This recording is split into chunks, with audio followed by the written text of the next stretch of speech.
Welcome to an episode of InRange, coming to you from the downtown truck stop. No, not really. But what we have here is it's got a Magpul logo and it's got a Ruger logo on it. But when I open it up and the little thing it's a Glock. That's a Glock. So what's going on here?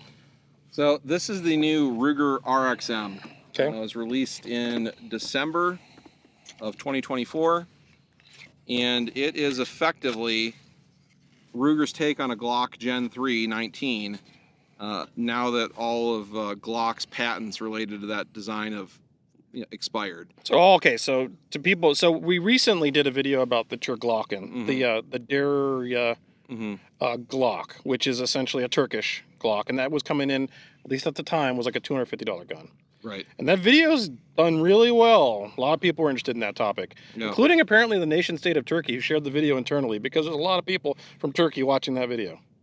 Yes. Anyways, the point was a lot of people asked about this because this is also now a Glock alternative that is lower cost than a Glock. Is that fair? Yeah, so it has an MSRP of around $500, I believe, but the street price I've been seeing consistently is $360 to $400. Okay, and that comes with a lot of features, though. Yeah, so there's a lot of features if we're comparing apples to apples, like this versus a Glock 19 MOS. That this, when you start looking at the cost, well, the cost is actually quite more effective with the RXM versus a Glock 19 Gen 5 MOS because of all the features it comes with. So without you telling me, let me take a look at what I'm seeing here.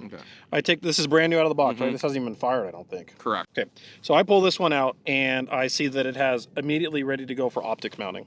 Correct. For one. It has sights that are not cheap plastic, they're actually metallic, and the front sight is a tritium insert post. Yep. So it's got a night sight front post. Yep. What else do we got going on here? Let me see. Trigger feels very Glock. I don't think anything's going on there. Flared magwell. A little bit. Flared magwell. Obviously a textured grip. But I mean, those are the things that stuck out to me. Better iron sights and optics ready. Right. So if you buy a 19 Gen 5 MOS, it comes with one plate currently for RMR. Oh, okay. All right. This pistol, though, is ready to accept 3 major optic patterns out of the box. So when you take that plate off, you're going to see a number of holes for both RMR and Delta Point Pro pattern, as well as the RMSC pattern. And it has a series of holes for pegs for the recoil lugs to go into. So it has 3 major optic capabilities right out of the box. And you don't have to buy extra plates or anything to do it. You don't need a plate to do that, though. No, they just screw directly down. Which means that any one of those optics you choose are going to be lower to bore offset than if you had some sort of plate. Right. So just so people understand, RMR is the Trigicon original pattern, but HoloSun makes optics that use that pattern. Right. Okay.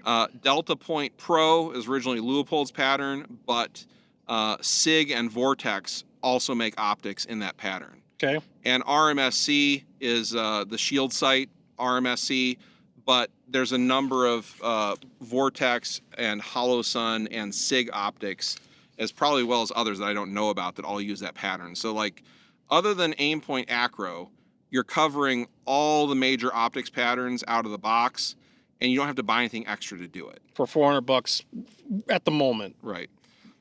Wow. And normally, with a Glock, you're going to have to buy different sights for it. They're going to cost you around $70 to $100. Oh, you can stick with the plastic nonsense, couldn't you?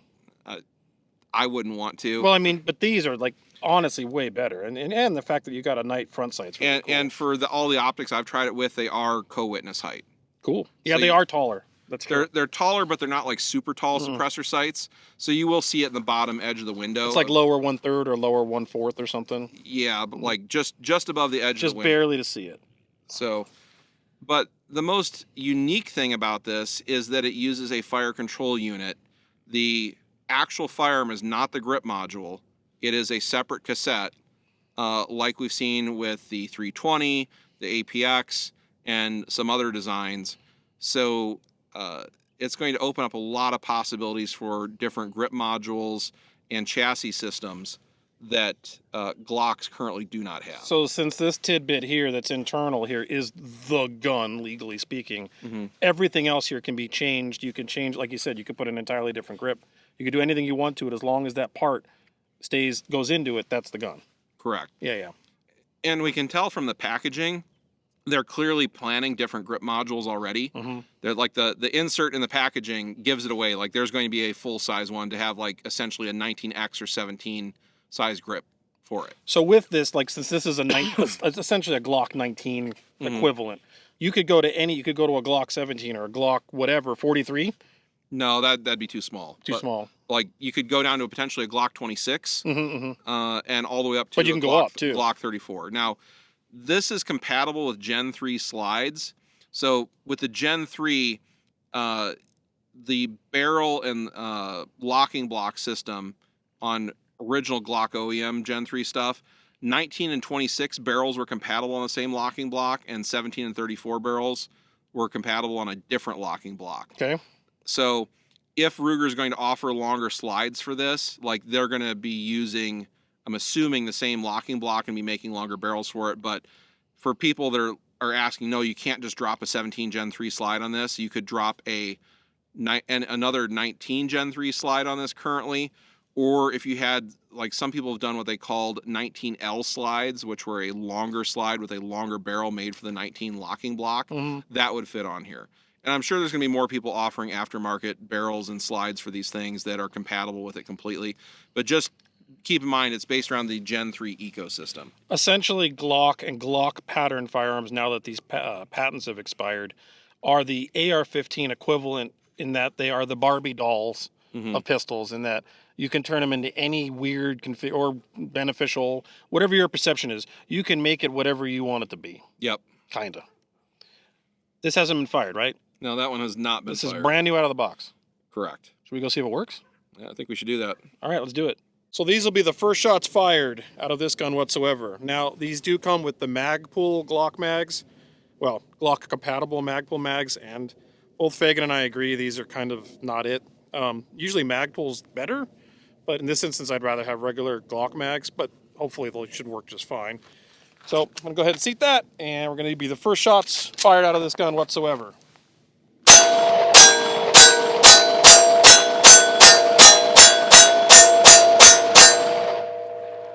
Works fine.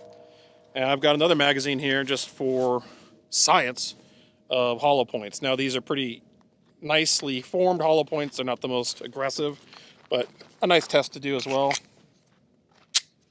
Chamber just fine. Shooting to point of aim, no problem. Let's do some headshots.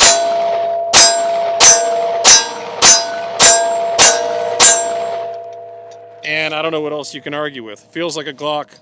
Shoots, actually it feels a little better than a Glock in the hand. And the sights are regulated right to point of aim, at least at this, about 15 yards. Let's try some more. All right, so this is my RXM. It already has about 200 rounds on it. And I have a SIG Romeo optic mounted to it, and that is an RMSC pattern optic. So let's demonstrate this on camera. Power up the dot. Dot is on.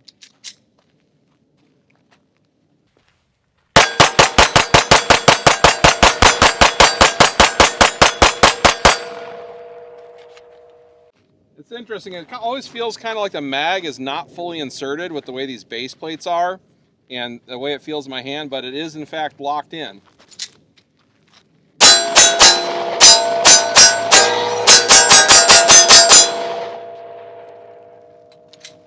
All right, so this is the first time I've shot the RXM, even held one.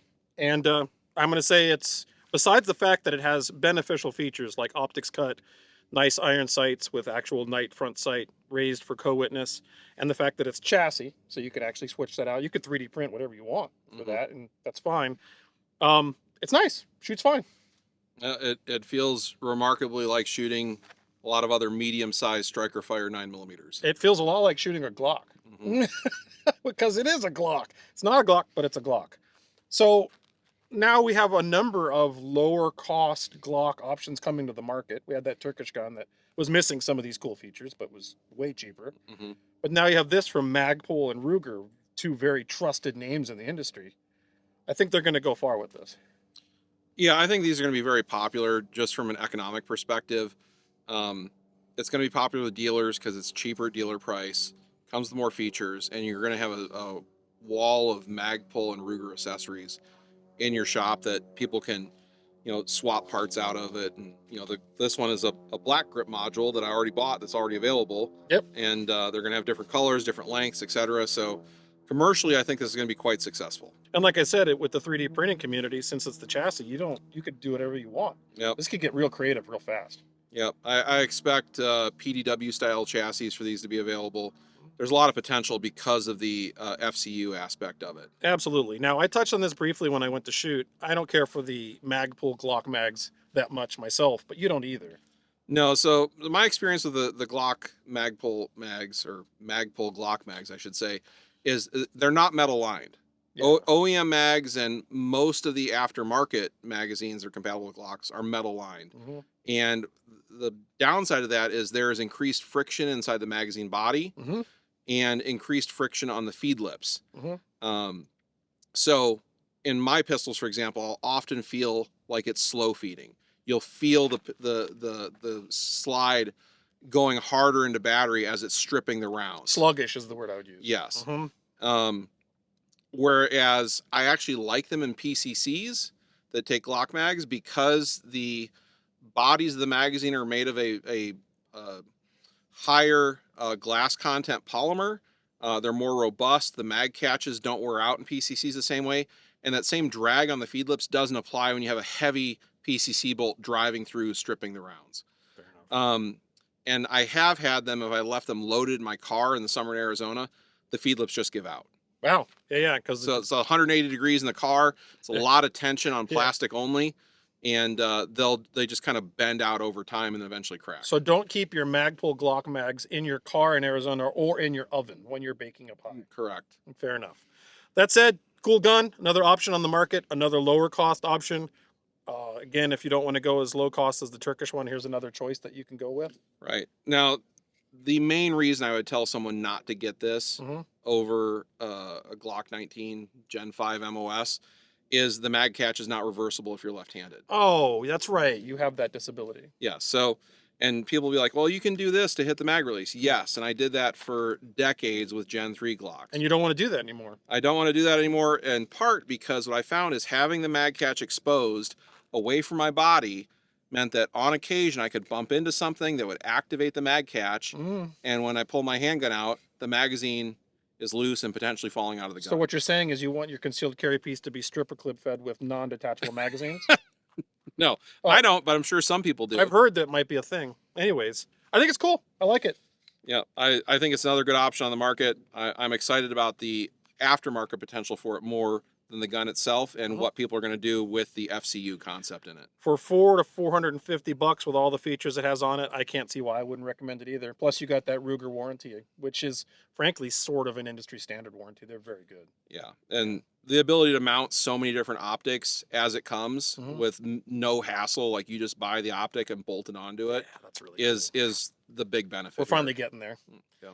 So on that note, hopefully you enjoyed this. Subscribe, share with your friends because the YouTube algorithm won't. Also, this is a demonetized channel, intentionally so, supported only by viewers like you.